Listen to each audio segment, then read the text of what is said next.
Praise lord, హల్లెలూయా. మరి దేవుని నామమునకు స్తోత్రములు. కూడి వచ్చిన మీ అందరికీ వందనములు. మరి ఈ సమయంలో పరిశుద్ధ గ్రంథము వైపుకి తిరుగుదాము. అందరూ బైబిల్ గనక ఉన్నట్లయితే పరిశుద్ధ గ్రంథంని చూడండి. పరిశుద్ధ గ్రంథంలో హెబ్రీలకు రాసిన పత్రిక 7వ అధ్యాయము 1వ వచనము నుండి చదువుదాం. రాజులను సంహారం చేసి తిరిగి వచ్చుచున్న అబ్రహామును ఎవడు కలుసుకొని అతనిని ఆశీర్వదించెనో, ఎవనికి అబ్రహాము అన్నిటిలో 10వ వంతు ఇచ్చెనో, ఆ షాలేము రాజును మహోన్నతుడగు దేవుని యాజకుడునైన మెల్కీషెదకు నిరంతరము యాజకుడుగా ఉన్నాడు. అతని పేరుకు మొదట నీతికి రాజనియు తరువాత సమాధానపు రాజనియు అర్థమిచ్చునట్టి షాలేము రాజని అర్థం. అతడు తండ్రి లేనివాడు, తల్లి లేనివాడు, వంశావళి లేనివాడు, జీవిత కాలమునకు ఆది అయినను జీవమునకు అంతమైనను లేని వాడనయ్యుండి దేవుని కుమారుని పోలి ఉన్నాడు. చాలు, ఇంకొక లేఖన భాగం వైపు కూడా తిరుగుదాం. ఆదికాండం 14వ అధ్యాయం 17వ వచనం. అతడు కదొర్లాయోమెరును అతనితో కూడా ఉన్న రాజులను ఓడించి తిరిగి వచ్చుచున్నప్పుడు సొదొమ రాజు అతనిని ఎదుర్కొనుటకు రాజు లోయ అను షావే లోయ మట్టుకు బయలుదేరి వచ్చెను. మరియు షాలేము రాజైన మెల్కీషెదకు రొట్టెను ద్రాక్షారసమును తీసుకొని వచ్చెను. అతడు సర్వోన్నతుడగు దేవునికి యాజకుడు. అప్పుడు అతడు అబ్రహామును ఆశీర్వదించి ఆకాశమునకు భూమికిని సృష్టికర్తయును సర్వోన్నతుడనైన దేవుని వలన అబ్రాము ఆశీర్వదించబడునుగాక అనియు, నీ శత్రువులను నీ చేతికి అప్పగించిన సర్వోన్నతుడగు దేవుడు స్తుతించబడునుగాక అనియు చెప్పెను. అప్పుడు అతడు అన్నిటిలో ఇతనికి 10వ వంతు. చాలండి, ప్రార్థన చేద్దాం. స్తోత్రములు ప్రభువా, మహిమగల రాజా, మీకే స్తుతులు స్తోత్రములు చెల్లించుకొనుచున్నాం. అయ్యా, కొత్త నిబంధనలోను అదే విధముగా పాత నిబంధనలోను 2 చోట్ల వాక్య భాగం చదివి ఉన్నాం. మీరే ఈ ఘడియ వాక్యం మాతో మాట్లాడండి ప్రభువా. ప్రస్తుత కాలానికి చెందిన వర్తమానం ఇవ్వండి. వాక్యములో మా స్థానం ఏదో మేము చూచుదుముగాక, మేము గ్రహించుదుముగాక. ఇక్కడున్న ప్రతి వ్యక్తితో మీరు మాట్లాడమని అడుగుచున్నాము. ఆత్మీయ వాతావరణం కలగజేయండి ప్రభువా. పరిశుద్ధాత్మ బలముగా ఈ ప్రియబిడ్డల మీద పనిచేయునుగాక. అయ్యా, నీ కృప సమృద్ధిగా ఈ ప్రియబిడ్డలకు అనుగ్రహించండి. అనారోగ్యంతో ఉన్న బిడ్డలను స్వస్థపరచండి. నెమ్మది లేని వారికి నెమ్మది ఇవ్వండి. పరిశుద్ధాత్మ బాప్తిజం పొందని వారు పరిశుద్ధాత్మ బాప్తిజం పొందుదురుగాక. ఈ వాక్యం ద్వారాగా నీ ప్రియ బిడ్డలు అయ్యా నిన్ను మహిమపరచుదురుగాక. నీ కృప తోడుగా ఉంచండి ప్రభువా. కొద్ది నిమిషాలు మీరే మా అందరితో మాట్లాడండి ప్రభువా. నీ అభిషేకము బలముగా మా మీదకి తీసుకురండి ప్రభువా. మా మధ్య ఒక్క బలహీనుడు కూడా లేకుండా చెయ్యండి ప్రభువా. ఇక్కడున్న ప్రతి వ్యక్తిని అభిషేకించండి ప్రభువా. నీ కృప సమృద్ధిగా ఈ ప్రియబిడ్డలకు అనుగ్రహించమని, మీరే మా అందరితో మాట్లాడమని, మహిమయు ఘనతయు ప్రభావాలు మీరే తెచ్చుకోమని నజరేయుడైన యేసుక్రీస్తు నామములో ప్రార్థన చేసి అడిగి వేడుకొనుచున్నాము. ఆమేన్. హల్లెలూయా, హల్లెలూయా. కూర్చుందాం, చక్కగా కూర్చోండి. మరి సమయము 6:06 మరి కొద్ది నిమిషాలు, ఒక 45 నిమిషాలు ఒక చిన్న వాక్య భాగము మనం చూసుకుంటున్నాం. మరి మెల్కీషెదక్ ఎవరు? Who is this Melchizedek? Who is this Melchizedek? ఈ మెల్కీషెదకు ఎవరు అనే వర్తమానము మనము మాట్లాడుకోబోచున్నాం.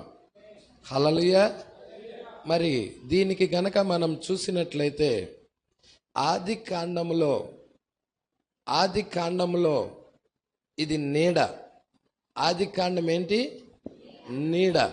ప్రజల ఇప్పుడు మనం నిజ రూపంలో ఉన్నాం.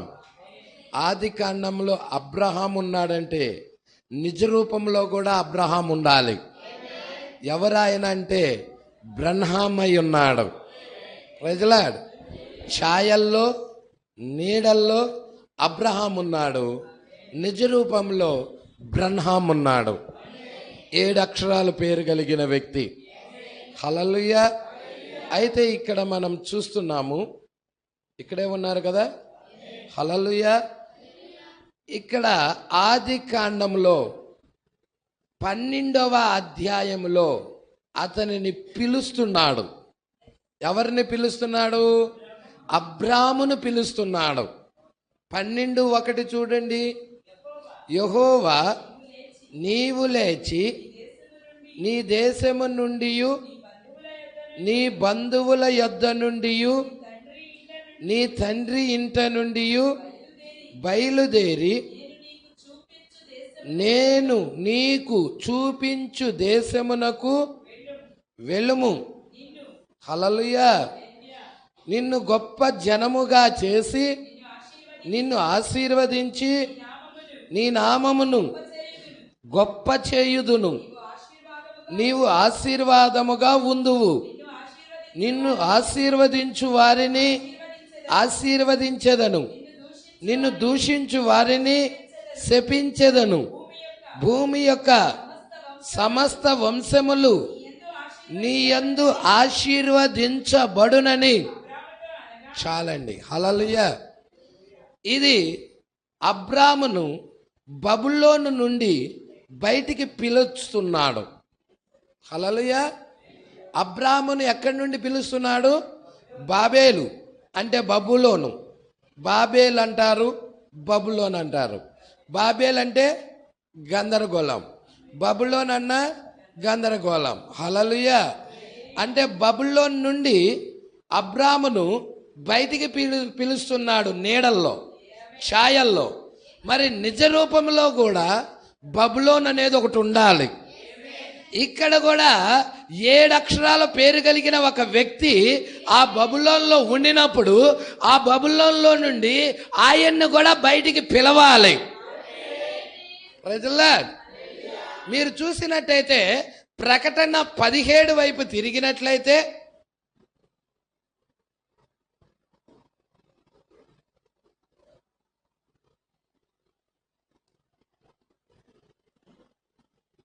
ఐదో వచనం, దాని నొసట దాని పేరు ఇలాగు వ్రాయబడి ఉండెను, మర్మము వేశ్యలకు భూమిలోని ఏ హేయమైన వాటికిని తల్లి అయిన మహా అంటే ఇప్పుడు భూమి మీద మహాబబులోను ఉన్నది.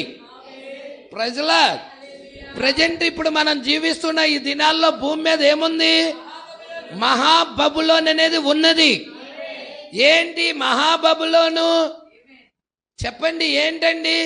తెలిసిన వాళ్ళు చెయ్యొద్దండి. మహాబబులోన్ ఏదో 1 2 3 4 అంతేనా? మహాబబులోన్ ఏదో మిగతా వాళ్ళు ఎవరికి తెలియదా? దేవుడికి మహిమ కలుగును గాక. హల్లెలూయా. ప్రకటన 17వ అధ్యాయం. ఎవరై ఉన్నారు? రోమన్ క్యాథలిక్ సంఘమై ఉన్నది. ఆ యొక్క ప్రకటన 17వ అధ్యాయములో దాని కుమార్తెలు కూడా ఉన్నారు. ఇదే మహాబబులోన్ అని చెప్తున్నాడు. హల్లెలూయా.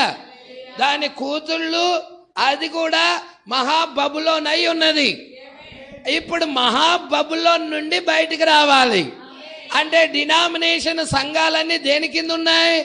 బబులోని కింద ఉన్నాయి. సర్వలోకము బబులోని కిందే ఉన్నది. ప్రజలా దేవుడికి మహిమ కలుగును గాక. హల్లెలూయా. ఇజ్రాయేల్ ప్రజలు బబులోనికి బానిసలుగా వెళ్ళారు. బబులోని యొక్క బానిసత్వం నుండి విడిపించడానికి అక్కడ ఒక దానియేలు ప్రవక్త ఉన్నాడు. హల్లెలూయా. అక్కడ ఎజ్రా ఉన్నాడు. అక్కడ నెహెమ్యా ఉన్నాడు. అక్కడ ప్రవక్తలు ఉన్నారు. ఈరోజు లోకము యొక్క బానిసత్వం బబులోన్ నుండి, సంఘశాఖన్న బబులోన్ నుండి విడిపించడానికి ఇక్కడ కూడా ప్రవక్త ఉన్నాడు.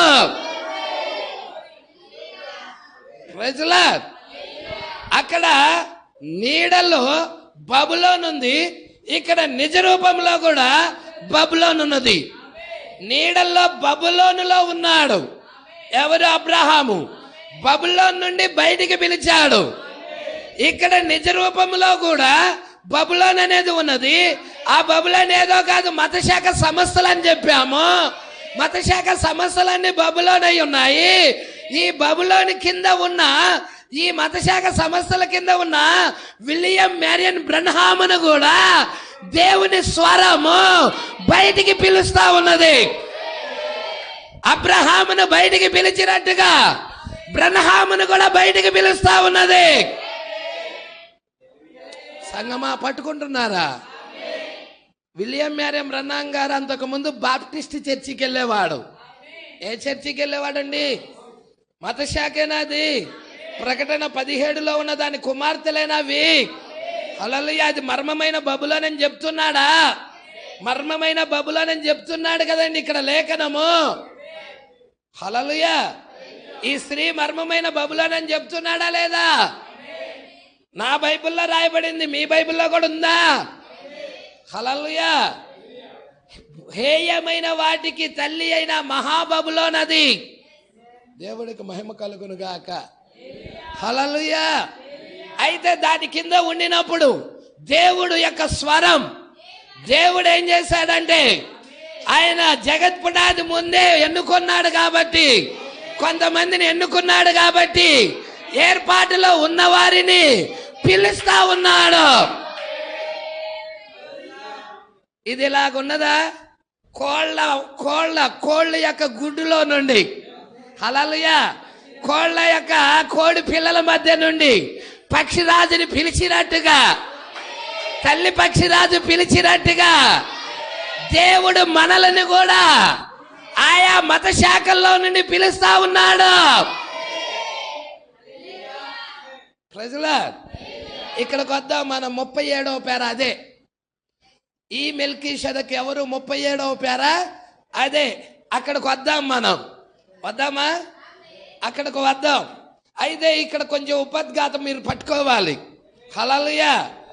కొంచెం దానికి ముందు పునాదేస్తా ఉన్నాను. దీన్ని మీరు పట్టుకోవాలని నేను ఇష్టపడుచున్నాను. ఆదికాండం 12వ అధ్యాయంలో అబ్రహామును బయటికి పిలుస్తా ఉన్నాడు. బబులోన్ నుండి బయటికి పిలుస్తా ఉన్నాడు. ఈ కాలంలో నిజ రూపంలో కూడా ఈ కాల ప్రవక్త 7వ సంఘకాలంలో ఉన్న ప్రవక్తని బయటికి పిలుస్తా ఉన్నాడు. ప్రవక్తని పిలిచాడంటే ప్రవక్త యొక్క భార్యను కూడా పిలుస్తా ఉన్నాడు. ఆయన సంఘాన్ని కూడా పిలుస్తా ఉన్నాడు. అబ్రహామును పిలిచాడంటే అబ్రహాం యొక్క భార్యను కూడా పిలుస్తా ఉన్నాడు. భార్య సంఘమై ఉన్నది. స్త్రీయేనా సంఘం? స్త్రీయేనా సంఘం? స్త్రీయా కాదా? అబ్రహాముని పిలిచాడంటే అబ్రహాముతో పాటు ఎవరు కూడా పిలువబడ్డారు? శారా కూడా పిలువబడింది. దేవుడికి మహిమ కలుగును గాక. ఆ పిలవటమే ఏంటయ్యా అంటే ఆదికాండం 12వ అధ్యాయం నీతీకరణ. హల్లెలూయా. నీతీకరణ అధ్యాయమై ఉన్నది.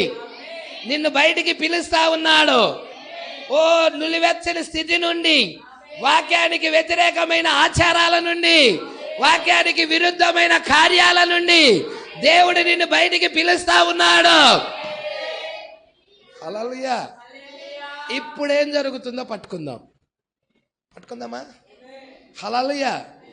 బయటికి వచ్చిన తర్వాత ఏం జరుగుతుందయ్యా అంటే హల్లెలూయా 14వ అధ్యాయం స్టార్ట్ అవుతుంది.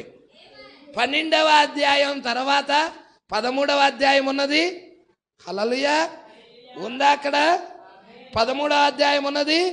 తర్వాత 14వ అధ్యాయం కూడా ఉన్నది. 13వ అధ్యాయంలో ఏంటంటే ఇక్కడ 13వ అధ్యాయం చూడమ్మా. 13:4.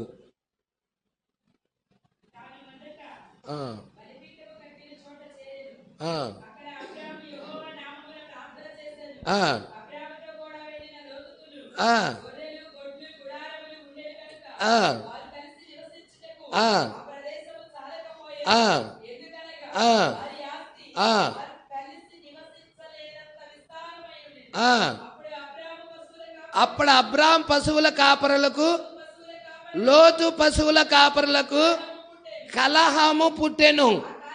ఆ కాలమందు కానానీయులు, పెరిజ్జీయులు ఆ దేశములో కాపురం ఉండిరి. కాబట్టి అబ్రాము మనం బంధువులం గనుక నాకు నీకు, నా పశువుల కాపరులకు నీ పశువుల కాపరులకు కలహం అనేది ఉండకూడదు. ఈ దేశం అంతయు నీ ఎదుట ఉన్నది కదా, దయచేసి నన్ను విడిచి వేరుగా ఉండు. నీవు ఎడమ తట్టుకు వెళ్ళిన ఎడల నేను కుడి తట్టుకు, నీవు కుడి తట్టుకు వెళ్ళిన ఎడల నేను ఎడమ తట్టుకు వెళ్ళుదనని లోతుతో చెప్పగా, లోతు తన కన్నులెత్తి యోర్దాను ప్రాంతం అంతటిని చూచెను. యెహోవా సొదొమ గొమొర్రాను పట్టణాలను నాశనము చేయక మునుపు సోయారుకు వచ్చు వరకు అదంతయు యెహోవా తోటవలే, ఐగుప్తి దేశము వలెను నీరుపారు దేశమై ఉండెను. కాబట్టి లోతు తనకు యోర్దాను ప్రాంతం అంతటిని ఏర్పాటు చేసుకొని ప్రైజ్ ది లార్డ్ తూర్పు వైపుకి వెళ్ళిపోయాడు.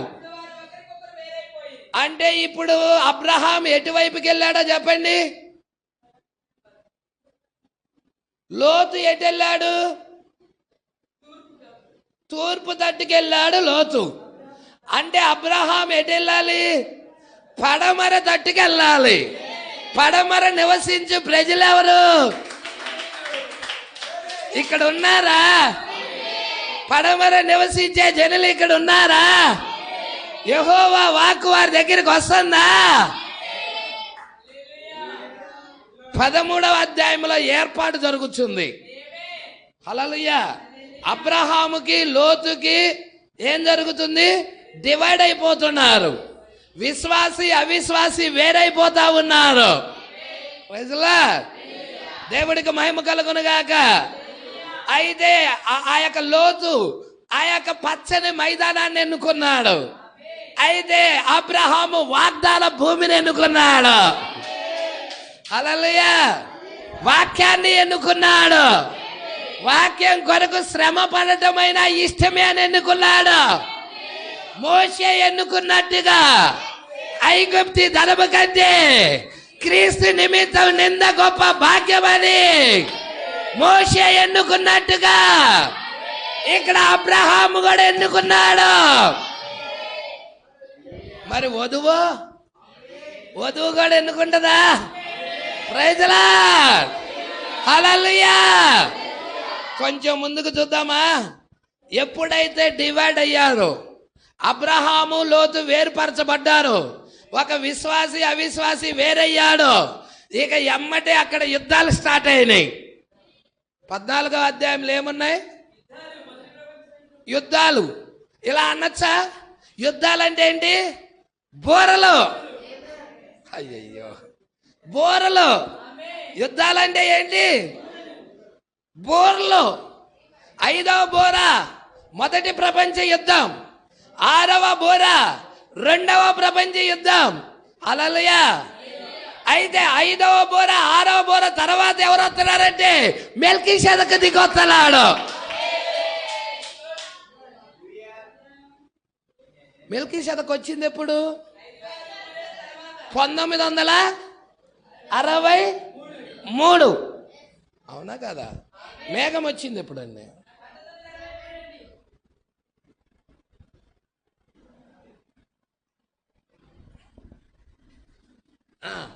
ఇదిగో దీనికోసమే ఇది వచ్చింది ఎప్పుడు?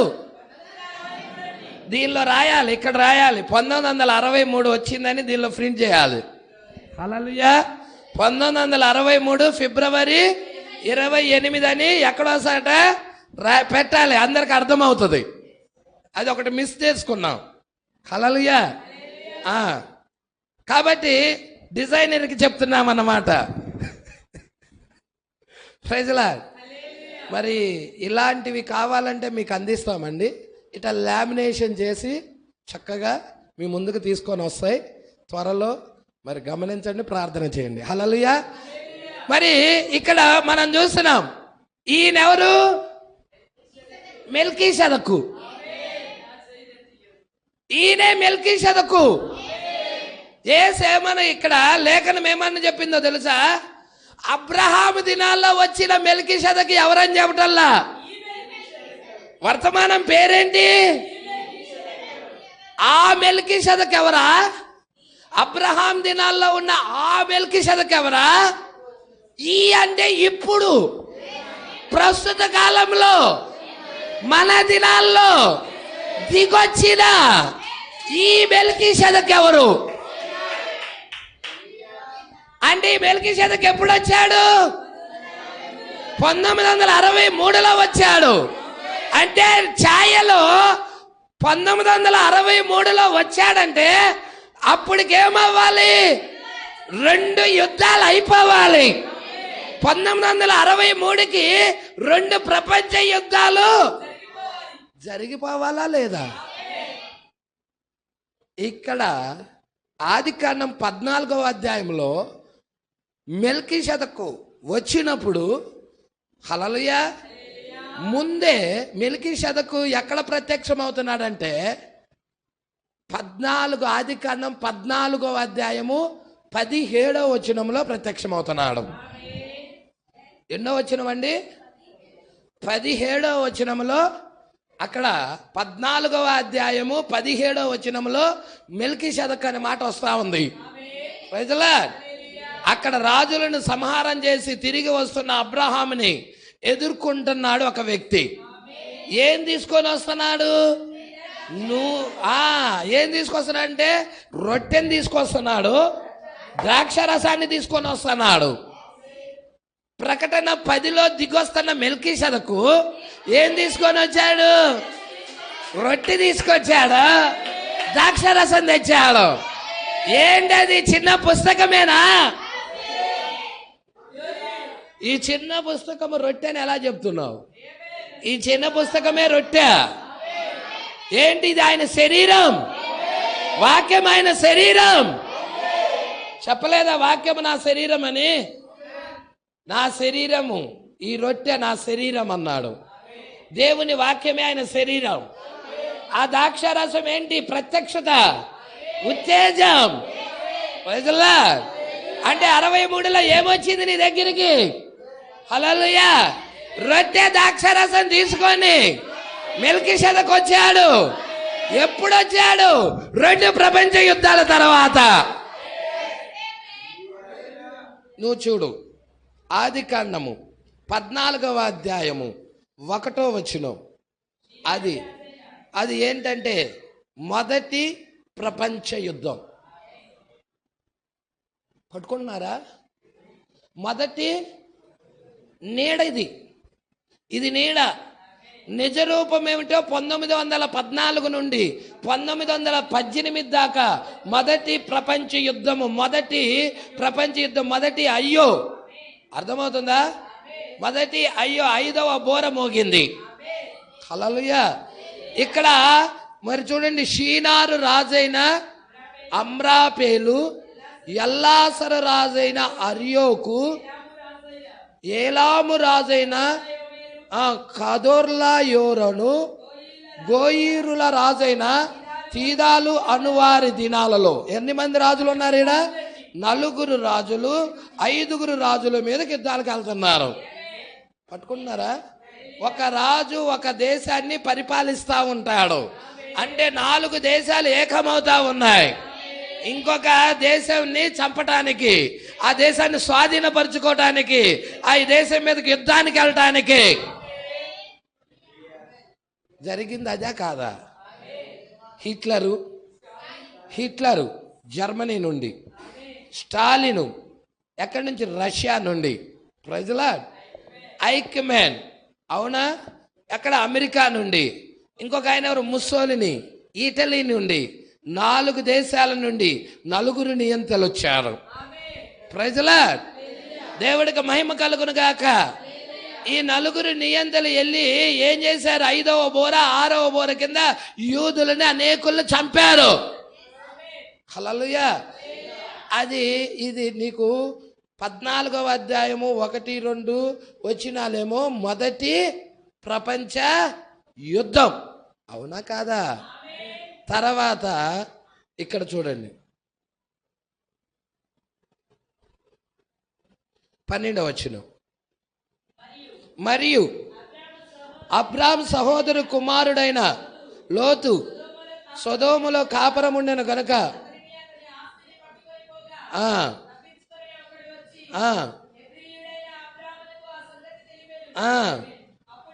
అప్పుడు అతడు ఆ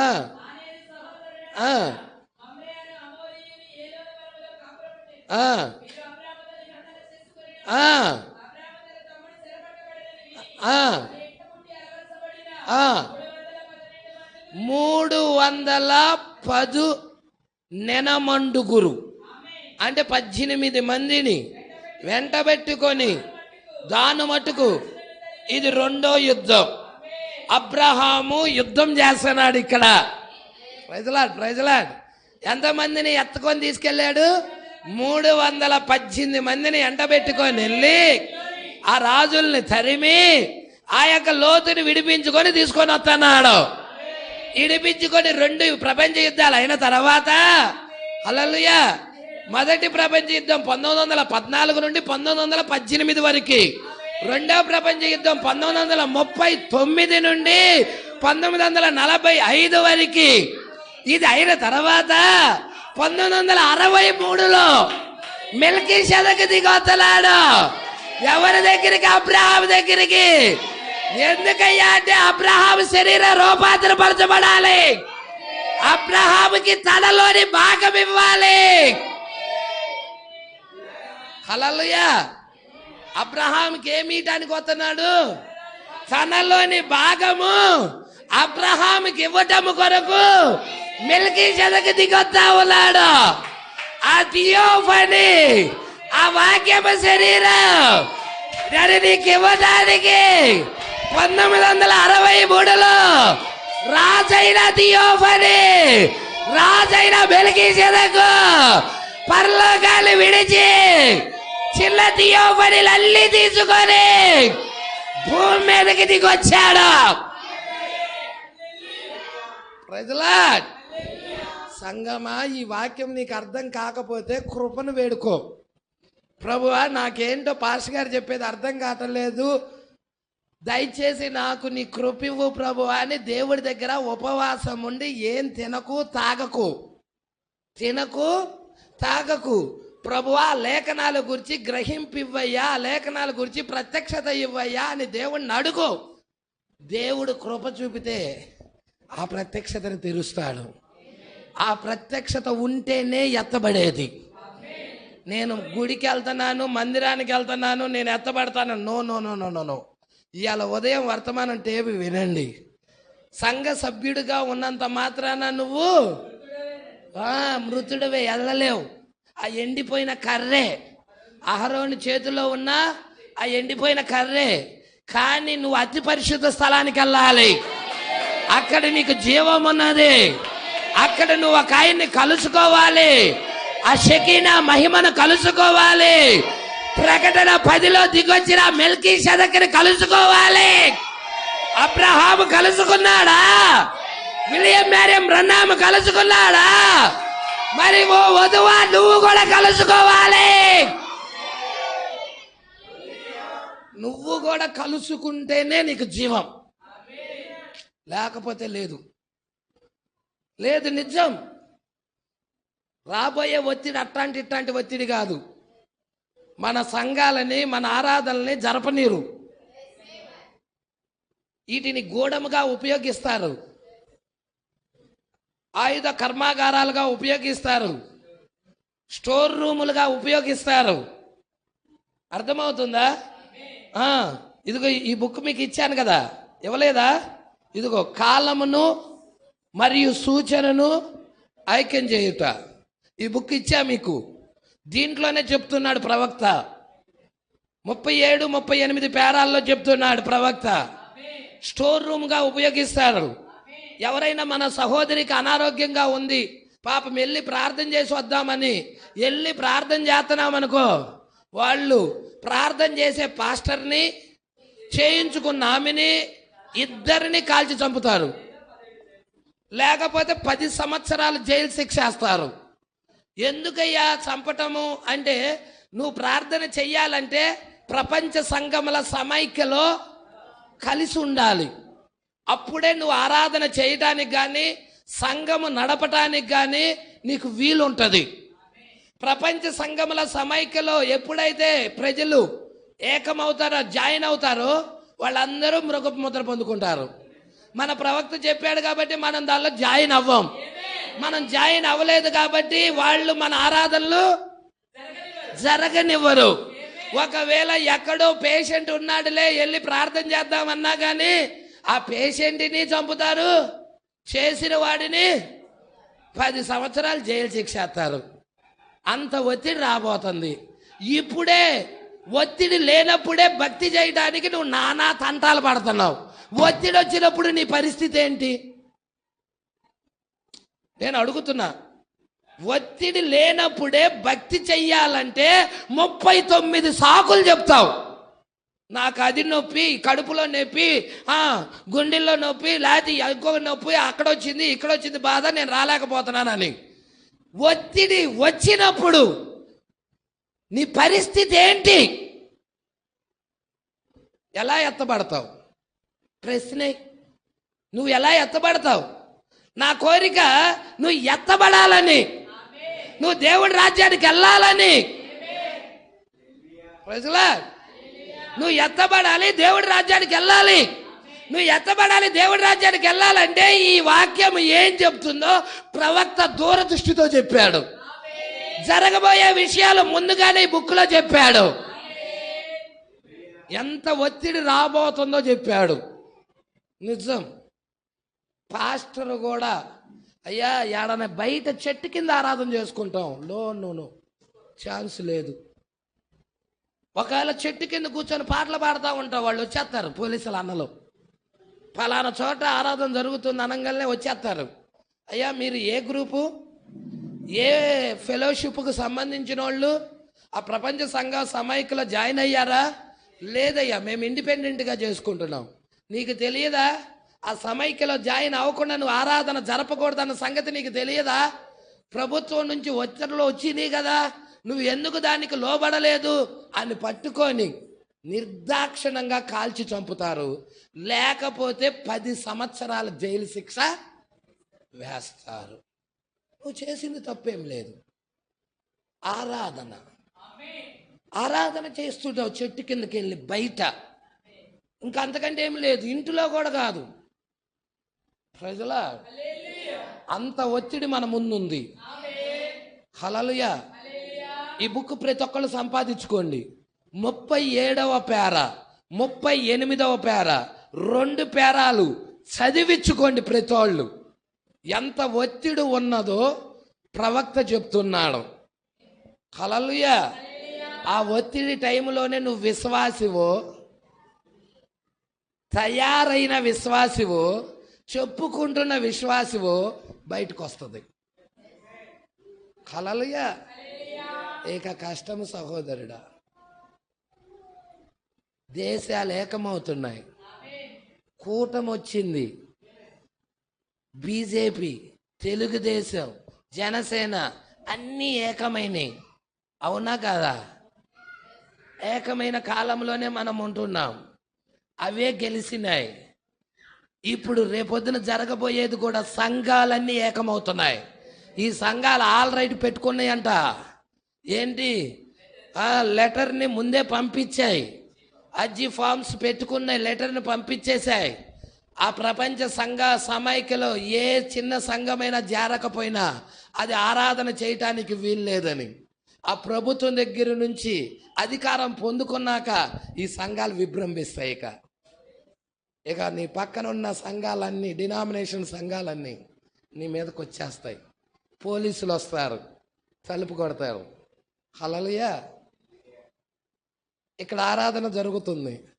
తెనాల్లో పోలీసులు వచ్చారు. ఒరే పాస్టర్ గారు మొన్నే చెప్పాడు, అప్పుడే పోలీసులు వచ్చారని మా అమ్మాయికి గుండెల్లో డబ్బక్కందంట. పోలీసులు రానే వచ్చేసారు, ఆరాధన ఆపేస్తారేమో అని భయపడిపోతా ఉన్నది. కాబట్టి ఏ టైంలో, ఏ సమయంలో మరి ఒత్తిడి వస్తుందో చాలా శీఘ్రంగా ఒత్తిడి రాబోతుంది. సంగమా, భయపడకు. ఆ ఒత్తిడి టైంలో నువ్వు నిలబడాలంటే నువ్వు ఇప్పుడు నిలబడాలి. వాక్యపక్షాన ఇప్పుడు నిలబడితే అప్పుడు నిలబడతావు. ఇప్పుడు ఈ వాక్యాన్ని గైకొని, ఈ వాక్యానికి చదువుతూ, ఈ వాక్యాన్ని ధ్యానం చేస్తూ, ఈ వాక్యంకి సమయాన్ని ఇస్తా, ఈ ఆరాధనలో పాల్గొంటా నువ్వు జీవిస్తా ఉంటే అప్పుడు దేవుడు నీ పక్షాన్ని నిలబడతాడు. మీరు నా పక్షాన నిలబడ్డారు కాబట్టి నేను మీ పక్షాన్ని నిలబడతానని ఆ ఒత్తిడి టైంలో దేవుడు నిలబడతాడు. Praise lord. Shadrach, Meshach, Abednego ఒత్తిడి టైంలో నిలబడలా, అలా నిలబడతాడు.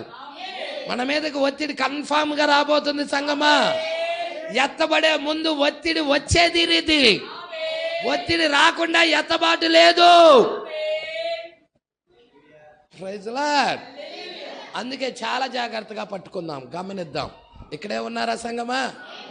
ఇక్కడ మనం చూస్తున్నాం 1939 నుండి 1945 వరకు 2వ ప్రపంచ యుద్ధం. ఈ 2 ప్రపంచ యుద్ధాలు అయిన తర్వాత 45 తర్వాత 63లో మెల్కీషెదెకు వచ్చాడు. ఎప్పుడు వచ్చాడు?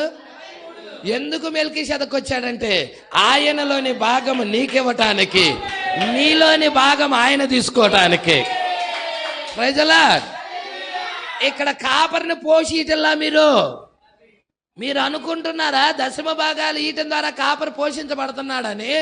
అలా కాదు, దాని కొరకు కాదు.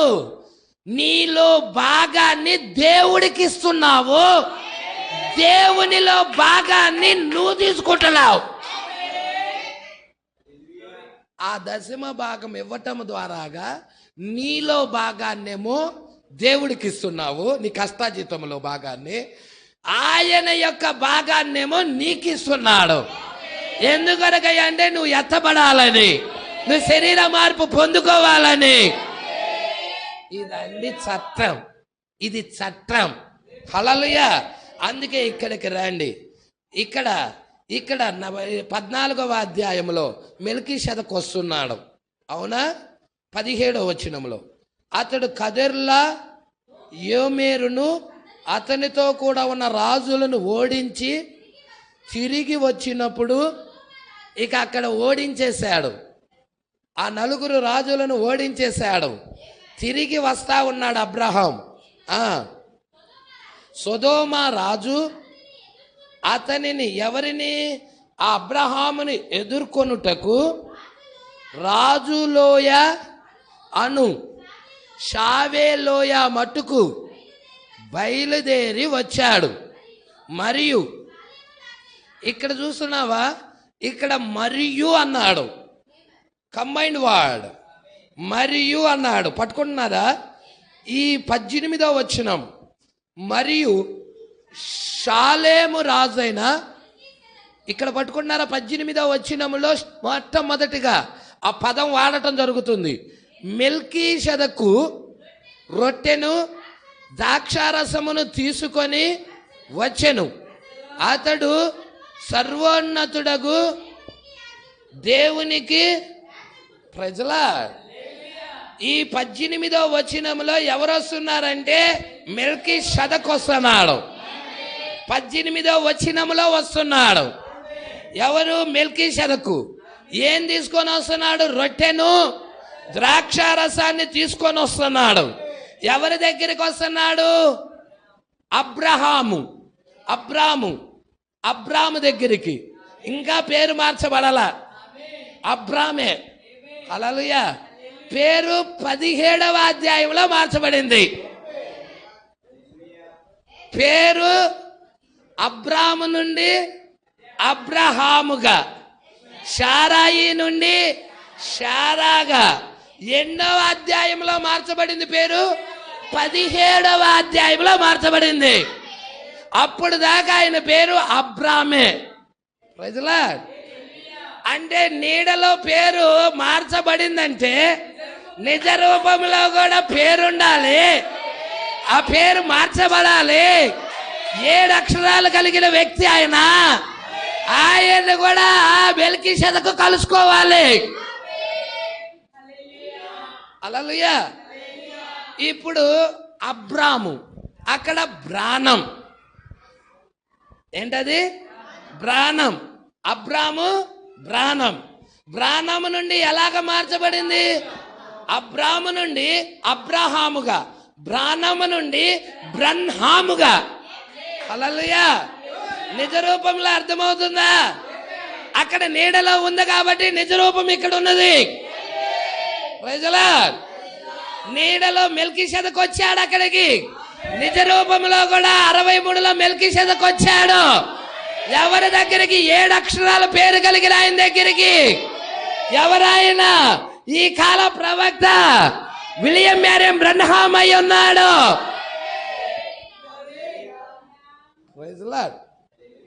సంగమా, పట్టుకుంటున్నావా?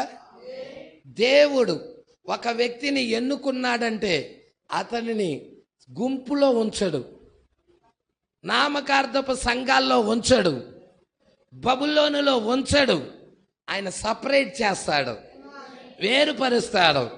కోడి పిల్లల మధ్య పక్షిరాజును ఉంచడు, కోడి పిల్లల మధ్య నుండి పక్షిరాజును పిలుస్తాడు. అందుకే ఇక్కడ మనం చూస్తున్నాం 37వ పేర. మీరందరూ చూడండి, 37వ పేర. ఒక రాత్రి ఎక్కడో నేను బోధించాను. ఎవరు మాట్లాడుతున్నారు ఈ మాటలు? ఈ కాల ప్రవక్త విలియం మ్యారియం బ్రన్హామ్ గారు మాట్లాడుతున్నాడు. ఒక రాత్రి నేను ఎక్కడో బోధించాను. కాలిఫోర్నియా లేక ఆరిజోనాలోని అనుకుంటా.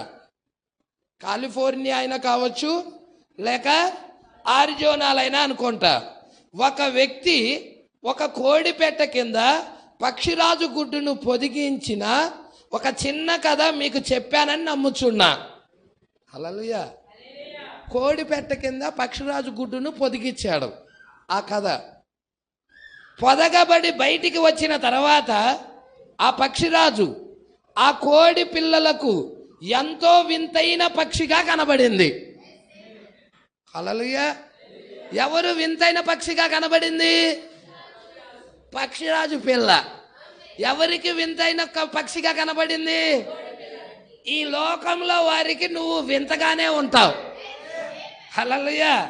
నీ గురించి వింత వింత ఆలోచనలు చేస్తారు, నిందలేస్తారు, అవమానిస్తారు. అయినా కానీ నువ్వు బాధపడాల్సిన అవసరమే లేదు. హల్లెలూయా. ఎందుకంటే నువ్వు పక్షిరాజు కాబట్టి. నువ్వు కోడి పిల్లవి కావు, నువ్వు పక్షిరాజు అయి ఉన్నావు. నీ పుట్టుకే వేరు. ప్రజలా సమస్య ఏంటంటే వర్తమానంలో కోడి పిల్లలు ఉన్నాయి, ఇవి పక్షిరాజు పిల్లలు అని చెప్పుకుంటున్నాయి. ఇక్కడ వచ్చింది సమస్య. చూద్దాం, కొంచెం ముందుకు చదువుదాం. పొదగబడి బయటకు వచ్చిన తర్వాత ఆ పక్షిరాజు ఆ కోడి పిల్లలకు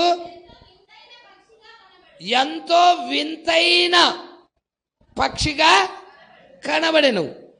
అది వాటితో సంచరించుచున్నది.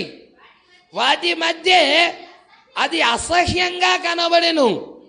ఎందుకనగా ఆ కోడి పెట్ట అరుచుచు ఆ పెంట పోగును త్రవ్వి తినుట. వీళ్ళ ఆలోచనలు వేరు, దాని ఆలోచనలు వేరు. వీళ్ళ ఫుడ్ వేరు, దాని ఫుడ్ వేరు. పెంట పోగులను త్రవ్వి కోడి ఏం చేసేది? తిని ఆ కోడి పిల్లలన్నిటిని పిలిచి వాటికి పెట్టిద్ది. అవునా? పక్షిరాజు పెంట పోగుల దగ్గరికి వెళ్ళి తినదు. పక్షిరాజు ఆహారం ఏంటయ్యా అంటే దానికి తాజా మాంసం కావాలి. అది చచ్చిపోయిన మాంసం కూడా తిందది. ఎప్పుడో 3 రోజుల లాంటిదో వారం రోజుల లాంటిదో కూడా కాదు, అప్పుడప్పుడు చంపుకొని వేడి వేడిది కావాలి, ఫ్రెష్ది కావాలి. తాజా మన్నా, హల్లెలూయా, తాజా వాక్యం, తాజా వర్తమానం. అప్పుడప్పుడు ఆ కాలపు వర్తమానం కావాలి. ప్రవక్త చెబుతున్నాడంటే దానికి ఆత్మ సంబంధమైన అర్థాలు ఉంటాయి, దాన్ని పట్టుకోవాలి. ఎందుకనగా ఆ కోడిపెట్ట అరుచుచు ఆ పెంటపోగును త్రవ్వి తినుట దానికి అర్థం కాలేదు. దానికి ఆ అభిప్రాయమే అసలు కలగటల్లా. ఆ కోడి పిల్లలకు కలిగిన అభిప్రాయం, ఆ తల్లి కోడికి కలిగిన అభిప్రాయం దీనికి కలగటల్లా. ప్రజలా బిడ్డలారా, ఎవరు అంటున్నారా మాట? తల్లి కోడి అంటుంది. బిడ్డలారా వచ్చి విందును ఆరగించండి అంటుంది. తల్లి పెట్ట పిలుచుచున్నది. అది ఒక పక్షిరాజు పిల్ల. ఈ బుడ్డిదేంటి? పక్షిరాజు పిల్ల. అవునా? మిగతా కోడి పిల్లలతో పాటు ఇది కూడా పొదిగి పిల్ల అయింది. హల్లెలూయా. తల్లేమంటుంది? బిడ్డలారా వచ్చి విందు ఆరగించండి అని పిలుస్తుంది. ఇప్పుడు ఈ పక్షిరాజు పిల్లకి ఎలా ఉందంట? అది దానికి ఆ తిండి, ఆ బోధ ఈరోజు, హల్లెలూయా, పక్షిరాజులకి ఈ బోధ. పక్షిరాజులైతే హల్లెలూయా, పక్షిరాజు యొక్క ఆహారం పక్షిరాజులకి ఇంపుగా ఉంటది, కోడి పిల్లలకి నచ్చదు అది. అయితే కోడి పిల్లల ఆహారం పక్షిరాజుకి నచ్చదు. అందుకే దానికి ఆ తిండి ఇష్టం లేదు, అది దాని ఆహారము కాదు. ఆ కోడి ఏం చేస్తుంది? మిడతలను పట్టుకుంటుంది, పురుగులను పట్టుకుంటుంది, ఆ పెంటపోగులో ఆ యొక్క పేడలో ఉన్న పురుగులను పట్టుకుంటుంది. ఏవేవో పట్టుకొని ఆ చిన్న చిన్న పిల్లలని పిలుచుతూ ఉన్నది. ఆ చిన్న కోడి పిల్లలన్నీ ఆ కోతను విని వెళ్ళి తింటా ఉన్నాయి. కానీ ఆ చిన్న పక్షిరాజు పిల్ల మాత్రం అసలు ఒక్క మొక్క కూడా ఎక్కటల్లా. జ్వరం తగిలినాడికి బిర్యానీ పెడితే ఎట్టుండిద్ది? ఎక్కిదా? తీసుకెళ్ళి తినమ్మా తినని మటన్ పెడుతున్నావు అనుకో, ఎక్కదు అది అంతే. ఇప్పుడు ఇదేమిస్తుంది? పురుగుల్ని ఎత్తుంది, మిడతల్ని ఎత్తుంది, తినమని చెబుతుంది. ఈ పక్షరాజు పిల్లకి ఇది నచ్చటల్లా. ఎందుకు? దీని ఫుడ్ వేరు, దాని ఫుడ్ వేరు.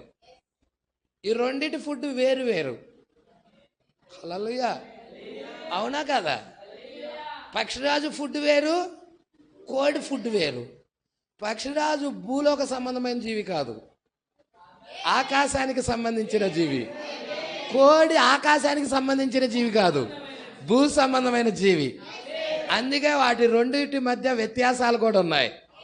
ఆహార విషయాల్లో కూడా తేడాలు ఉన్నాయి, ఆలోచనలు కూడా తేడాలు ఉన్నాయి, ఉద్దేశాలు కూడా తేడాలు ఉన్నాయి. హల్లెలూయా. ఒక దేవుని కుమారుడు ఉద్దేశాలు ఎల్లప్పుడూ వాక్యం ద్వారాగే ఉంటాయి, వాక్యములో ఎదిగే విధంగానే ఉంటాయి, వాక్యములో పోషించుకునే విధంగానే ఉంటాయి. క్రీస్తు రూపంలోకి ఎలా వెళ్ళాలి, క్రీస్తు పోలికలోకి ఎలాగెళ్ళాలి, దేవుణ్ణి ఏ విధముగా సంతోష పెట్టాలి, ఇలాంటి ఆలోచనలు ఉంటాయి. అదే దేవుని కుమారుడు కాదనుకో, ఎలా సంపాదించాలి, హల్లెలూయా, ఎవరి మీద ఏ నింద వేయాలి, అసలు నిందలేసే గొడవ అనేది పక్షిరాజులది కాదు, అపవాదిది. హల్లెలూయా. నిందలేసేది, మరి వాడిట ఈడిట అని చెప్పుకునేది, అది అసలు పక్షిరాజు దేవుని కుమారుడికి సంబంధించినవి కావవి. అవన్నీ అపవాదివి, అపవాదికి సంబంధించినవి. Praise lord. అందుకే ఇక్కడ అంటున్నాడు చూడండి, ఆ పక్షిరాజు పిల్ల తినలేకపోతుంది, అది తనకు సరిపడటం లేదని గ్రహించింది. అయ్యా, ఇక్కడ ఆహారం ఏదో మొత్తానికి నాకు తేడా కొడుతుంది, ఈ బాప్టిస్ట్ ఆహారం నాకొద్దు, ఈ లూథరన్ ఆహారం నాకొద్దు, ఈ పెంతెకోస్తు ఆహారం నాకొద్దు, ఈ డినామినేషన్ ఆహారం నాకు వద్దు, తేడా కొడుతుంది మొత్తానికి అని పక్షిరాజు పిల్ల ఆలోచిస్తూ ఉంది. కావున ఒకరోజు దాని తల్లి వెతుక్కుంటూ వచ్చింది. ఎవరు దాని తల్లి? ఎవరండి? ఇదిగో ఇదిగో ఎవరు? మన తల్లి ఎవరు? ఇదిగో ఇక్కడ ఉన్నాడు. ఈయనేనా? ఈయనే మన తల్లి, మన తండ్రి అయి ఉన్నాడు. ఈయనకి పుట్టాం మనం. హల్లెలూయా. వాక్యానికి పుట్టాం మనం. మనం పుట్టింది ఎవరికి? ఈయనకి, వాక్యానికి. లేదు పాస్టర్ గారు, నేను మా అమ్మకే పుట్టాను. మీ అమ్మకే పుట్టావు, ఆ జన్మ నీకు నిత్యజీవం ఇవ్వదు. ఈయనకి పుట్టిన జన్మ నిత్యజీవం ఇస్తుంది. మొదటి జన్మ నువ్వు పాపముతో పుట్టిన జన్మ, అది నీకు మరణం తీసుకొచ్చింది. రెండవ జన్మ వాక్యముతో పుట్టిన జన్మ, ఇది నీకు నిత్య జీవం తెచ్చింది, ఇది దేవుని రాజ్యం తెచ్చింది. మరి ఈయనకి పుట్టిన వాళ్ళు, హల్లెలూయా, ఎవరైతే ఉన్నారో ఇక్కడ వారు ఆనందిస్తారు. హల్లెలూయా.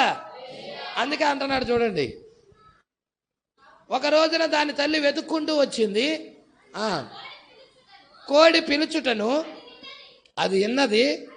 అది కూడా కోడి వలె అరుచుటకు ఎంతో ప్రయత్నించింది, కానీ అలాగ చెయ్యజాలకపోయెను.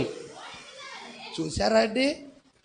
కోడి వలె అరవటానికి ప్రయత్నించింది. అదేంటో భాషలో మాట్లాడేటప్పుడు, హల్లెలూయా, వాళ్ళు ఏదో భాషలు మాట్లాడుతున్నారు, భాషలు మాట్లాడటమే పరిశుద్ధాత్మ అంటున్నారు. నేనైనా ఒకసారైనా ప్రయత్నిద్దామని ప్రయత్నించినా కానీ ఏమవుతుంది? చేయలేకపోతుంది. హల్లెలూయా. చేయలేక పోతా ఉన్నది. కోడి పిల్ల వల్ల ప్రవర్తించబోయను కానీ కుదరలేదు. చూడండి, అది ఒక పక్షిరాజు, దాని పుట్టుకే పక్షిరాజు. అయితే అది ఒక కోడి కింద పొదగబడింది, అంటే సంఘం కింద పొదగబడింది. ప్రజలా అది కొందరు సంఘ సభ్యులు మాదిరి వలె ఉన్నది. అలాగే ఉన్నది. కూర్చున్న వారిలో ఒకరు దాదాపు అలాగన్నారు. ఒకనాడు దాని తల్లి ఎగురుచూ వచ్చెను మరియు అరిచెను. దానిని అది గుర్తించెను. దానికి ఆ స్వరము సరి అనిపించింది. ఒకరోజు తల్లి వచ్చి వాక్యాన్ని ఇప్పినప్పుడు, వాక్యాన్ని తెరిచినప్పుడు, కేకేసినప్పుడు, వాక్యముతో కేకేసినప్పుడు కింద ఉన్న పక్షిరాజ పిల్లకి ఆ కేక సరనిపించింది. సరే అనిపించింది. ఎందువల్ల? అది పుట్టుకతోనే పక్షిరాజు అయి ఉన్నది. హల్లెలూయా. నువ్వు పుట్టటంతోనే వాక్యంతో పుట్టావు. లోనే వాక్యం ఉన్నది నీలో. ప్రజలా సువార్త లేదా వాక్యము లేదా యేసుక్రీస్తు యొక్క శక్తి కూడా అదే విధానంలో ఉన్నది. హల్లెలూయా. ఒక వ్యక్తి నిత్య జీవమునకు ముందుగా నిర్ణయించబడినప్పుడు నిజ స్వరూపమును అదండి నిజ స్వరమును అతడు వినును. అనేక కోడి స్వరాలు ఉండును గాక, అనేక డినామినేషన్ స్వరాలు ఉండను గాక, ఒక నిజ స్వరం ఉంది. ఆ నిజ స్వరమును ఆ పక్షిరాజు పిల్ల వింటది, గుర్తిస్తుంది, గ్రహిస్తుంది. ఈ వర్తమానం నాదంటది. ఈ వర్తమానానికి నేను పుట్టానంటది. ఈ వాక్యానికి నేను జన్మించానంటది. హల్లెలూయా. పరమగీతాల్లో ఎలాగుంది? 10,000 మంది పురుషుడిలో నీ ప్రియుని యొక్క స్వరాన్ని నువ్వు గుర్తిస్తావు. ఎన్ని డినామినేషన్ స్వరాలు ఉండను గాక, భర్త స్వరం ఏదో భార్య గుర్తిస్తుంది. నువ్వు భార్య అయితే ఆయన స్వరాన్ని నువ్వు ఎరిగే తీరాలి. నువ్వు భార్య కాకపోతే ఏదో ఒక స్వరంలో కొట్టుకెళ్ళిపోతావు. హల్లెలూయా. అదే నువ్వు భార్య అయితే ఆయన స్వరం నువ్వు ఎరుగుతావు. 10,000 మంది పురుషులలో నా ప్రియుడిని నేను ఎరుగుదును. ఆయన ధవలవర్ణుడు, ఆయన రక్తవర్ణుడు. హల్లెలూయా. ఆయన అతికాంక్షణీయుడు. దేవుడికి మహిమ కలుగును గాక. అందుకే ఇక్కడ అంటున్నాడు చూడండి, దేవుని కేకను వినును. అది చదవండి అమ్మా, కనపడతలేదా? అది వినకుండునట్లుగా ఏది అతన్ని ఆపలేదు. అద్భుతాలు జరుగు దినాలు గతించాయని కోడి కేకేస్తుంది. ఏమని కేకేస్తుంది? అవి అపోస్తుల కాలాల్లో జరిగాయి. స్వస్థతలు కూడా అపోస్తుల కాలాల్లో జరిగాయి. పరిశుద్ధాత్మ అనేది అపోస్తుల వరకే. అద్భుతాలు అనేవి గతించాయి అని కోడి కేకేస్తుంది. కుక్కురు కుక్కురు కోరు అని. హల్లెలూయా. కో కో కో అని ఆ సంఘము కోడి వలె అరిచింది. ఎవరు? ఆ సంఘం అరిచింది. ఆ సంఘ పాస్టర్ అలా అరిచాడు. ఇది తిను, అది తిను, ఇక్కడ నిలబడు అని చెబుతా ఉంది ఆ తల్లి కోడి. ఇది లెక్క చేయటల్లా. ప్రజలా ఏంటి నేను ఇక్కడ ఉండేది? యేసుక్రీస్తు నిన్న నేడు నిరంతరము ఏకరీతిగా ఉన్నాడని వాక్యం చెబుతుంటే, ఆ రోజు ఉన్న దేవుడు ఈ రోజు కూడా ఉన్నాడని చెబుతుంటే, ఈయనేంటి భాష గారు ఎలా చెబుతున్నాడు? హల్లెలూయా. అద్భుతాలు గతించాయని చెబుతున్నాడు, స్వస్థతలు లేవని చెబుతున్నాడు. దేవుడికి మహిమ కలుగును గాక. పరిశుద్ధాత్మ ఆ 12 మందికి అని చెబుతున్నాడు. మొత్తానికి ఇది నా స్వరం కాదు, నా భర్త స్వరం కాదు, ఇది వేరే స్వరం. దీన్ని విన్నామంటే మనం చస్తాం. ఇప్పుడు ఇక్కడ మనం ఒక్క నిమిషం కూడా ఉండొద్దు అని బయటకు వచ్చేసింది దాని నుంచి. ప్రజలా అలా బయటికి పిలిచాడే దేవుడు. ఆ స్వరం విని బయటికి వస్తుంది. మనం చూడండి, ఆ గాది చుట్టూ ఉన్న ఆ చెత్త అతనికి ఏమీ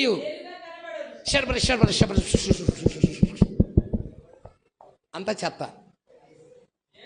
గాది చుట్టూ ఉంది, ఎగురుతా డ్యాన్స్ లేతా ఉంది.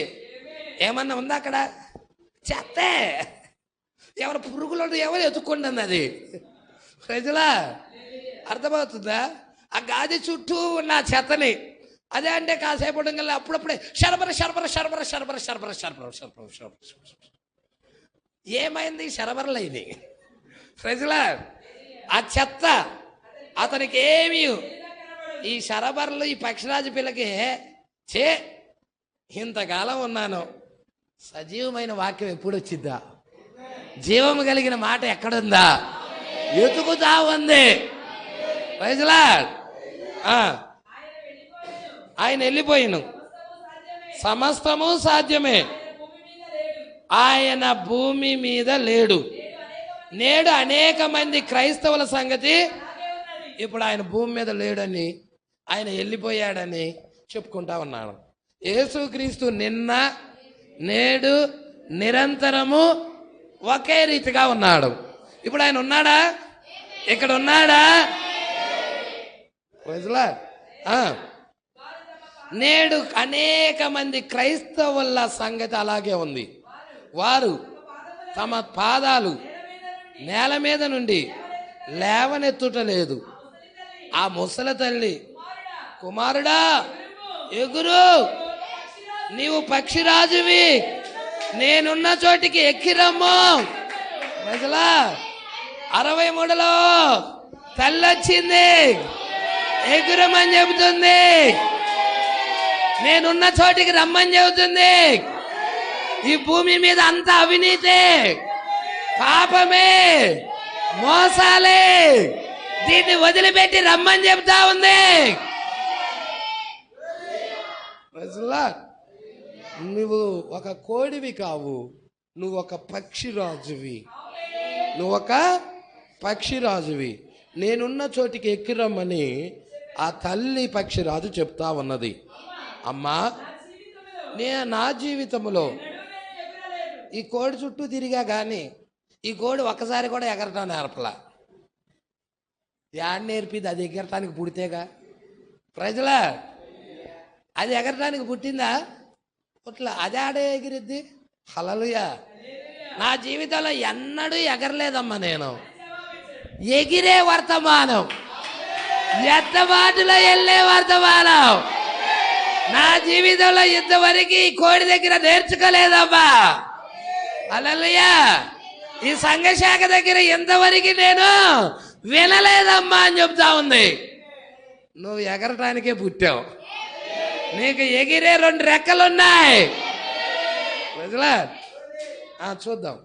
అమ్మ, నా జీవితంలో నేను అన్నడూ ఎగరలేదు అని జవాబిచ్చింది. అయినా కానీ నువ్వు ఎగురు, దాని మాట వినొద్దు, నువ్వు ఎగురు. అసలు నువ్వు కోడి అనుకుంటున్నావా? హల్లెలూయా. దాని కింద ఉన్నావు అంతే నువ్వు, అది నేను పొదిగింది అంతే నువ్వు. జన్యువు ఎవరిదో తెలుసా? కోడిది కాదు జన్యువు, జన్యువు పక్షిరాజుదే. అందుకే నువ్వు పుట్టుకతో పక్షిరాజువే. Praise lord. నువ్వు కోడి పిల్లవు కాదు అని తల్లి చెప్పాను కనుక మరియు రెక్కలు విదిలించను. అంత ఫస్ట్లో అంత బాగా ఎగరలేకపోయింది, అయినా పర్వాలేదు, నువ్వు ఎగరగలవు. నువ్వు ఎగరడానికే సృష్టించబడ్డావా. నీ నిర్మాణమే వేరు, నీ పుట్టుకే వేరు, నువ్వు పరలోకానికి సంబంధించిన వ్యక్తివి. Praise lord. అంత బాగా ఎగరలేకపోయినా కానీ నేల మీద పదే పదే పడుతుంది. హల్లెలూయా. నిన్నటి కాల వర్తమానం ఎంతమంది విన్నారు? ఈ మెల్కీషెదెకు ఎవరు? 11వ భాగం. అవునా? విన్నారా? పసిపిల్లవాడు నడక గురించి మాట్లాడే దాంట్లో. హల్లెలూయా. ఇది కూడా మొట్టమొదటగా అనేక సార్లు ఎగరటం, కొంచెం ఎగరటం టపక్కన కింద పడతాం, కొంచెం ఎగరటం టపక్కన కింద పడతాం. అనేక సార్లు నేల మీద పడతా ఉన్నది, లెగుస్తా ఉన్నది. మనము అలాగే చేశాం. రాయబడిన వాక్యం యొక్క విశ్వాసము ద్వారా మనము దేవుణ్ణి అంగీకరించుదాము. అందులో ఏదో ఉంది. ఆ రాయబడిన వాక్యములో ఏదో శక్తి దాగుంది. ఈ రాయబడిన వాక్యాన్ని భుజిద్దాం, ప్రవచన గ్రంథాన్ని తిందాం. ఏదో ఉంది మొత్తానికి ఇక్కడ. అది మన శరీరాన్ని మార్చిద్ది, మన ఆలోచనలు మార్చిద్ది, మన తలంపులను మార్చిద్ది, ఎత్తబాటులోకి తీసుకొని వెళుతుంది. అందుకే ఈ వాక్యాన్ని మనం భుజిద్దాం. రాయబడిన వాక్యం యొక్క విశ్వాసము ద్వారా మనము దేవుణ్ణి అంగీకరించుదము. అందులో ఏదో ఉన్నది. ఆ నిత్య జీవమునకే మీరు ముందుగా, మనమేమో వాక్యం మీద ఆధారపడతాం, డినామినేషన్లేమో సంఘం మీద ఆధారపడతాయి. ప్రజల వాళ్ళ సంస్థ ఏమి చెప్పినదో, వాళ్ళ సంఘం ఏం చెప్పిందో దాని మీదే ఆధారపడతాయి. కానీ మనమైతే వ్రాయబడిన వాక్యం మీద సంఘ కాపరి ఆధారపడతాడు, సంఘము ఆధారపడుతుంది. ప్రజలా అందుకే ఇక్కడ అంటున్నాడు, దాని పూర్వీకులందరూ పక్షిరాజులే. ఆ గతము నుండి అది పక్షిరాజు ఇతర మగు వారితో, లోకస్తులతో అస్సలు ఉండదు. లోకస్తులతో ఉంటుందంటే అది రాబందు. పక్షిరాజు అని చెప్పుకుంటుంది కానీ రాబందు వేరు, పక్షిరాజు వేరు. లోకస్తులతో కలవదది, లోకస్తుల ఆలోచనలతో ఉండదది. అది ఎల్లప్పుడూ దేవునితోనే ఉంటది, ఎల్లప్పుడూ వాక్యముతోనే ఉంటది, వాక్యముతోనే తన నివాసము. ఎత్తైన స్థలములో తన గూడు కట్టుకుంటది. ప్రజలా దేవుడికి మహిమ కలుగునుగాక. దాని పూర్వీకులు పక్షిరాజులే. ఆ గతము నుండి అది పక్షిరాజే. పక్షిరాజు ఇతర మగు వాటితో కలవదు. అది అసలు సంకరమే కాదు, లేదు. అది ఒక పక్షిరాజు, సంకరమే కానే కాదు. అది పక్షిరాజు సంకరం అవుతుందా? హల్లెలూయా. ఆవగింజ సంకరం అవుతుందా? ఇప్పటికి ఆవగింజను ఎవ్వడు సంకరం చేయాల. ప్రజలా నీ విశ్వాసం ఎలా ఉండాలి? ఆవగింజ. సంఘశాఖలు ఏం బోధిస్తారో తెలుసా? అన్ని గింజల కంటే చిన్న గింజ ఏంటంటే ఆవగింజ. నీ విశ్వాసం కూడా కొంచెం పెట్టు చాలు, దేవుడు నీ విశ్వాసాన్ని, ఆ కొంచెం విశ్వాసాన్ని చూసి దేవుడు కార్యం చేస్తాడంటాడు. నో, దాని ఆన్సర్ అది కాదు, అది అబద్ధ బోధ.